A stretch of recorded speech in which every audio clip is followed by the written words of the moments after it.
Décision numéro 074-CENI-AP-2023 du 2 août 2023 portant convocation de l'électorat et ouverture des bureaux de réception et traitement des candidatures pour les élections des députés provinciaux et des conseillers communaux. Le train des élections déjà en marche amorce sa vitesse de croisière. La Commission électorale nationale indépendante continue son désemparé à exécuter son calendrier électoral rendu public le 26 novembre 2022. Pour l'instant, l'heure est au dépôt des candidatures pour les élections des députés provinciaux et des conseillers communaux. Cette opération a été lancée à Kinshasa par le numéro 1 de la centrale électorale, Denis Kadima Kazadi.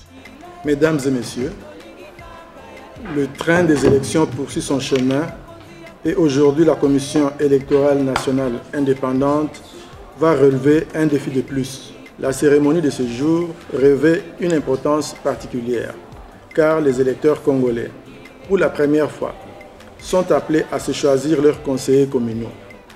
Les dernières élections du genre remontent à 1987 sous la Deuxième République ayant plus de 30 ans. Nous voulons que cette fois-ci, les élections en RDC soient une célébration de la démocratie.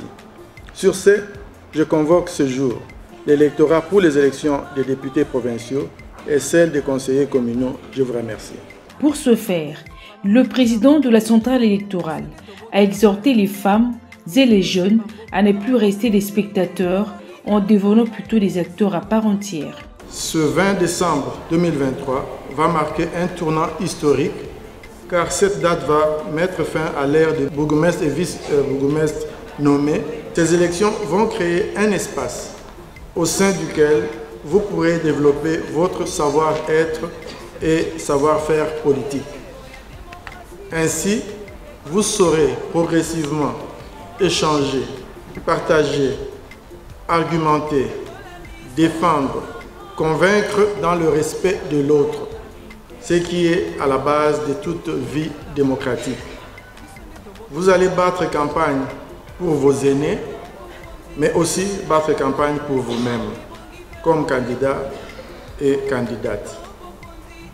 Vous devez prendre conscience que les jeunes garçons sont souvent utilisés pour des violences et les jeunes filles pour la danse et le chant. Aujourd'hui, vous devez être des joueurs, des acteurs clés qui font partie véritablement du jeu et non pas des supporters jetés dans les gradins.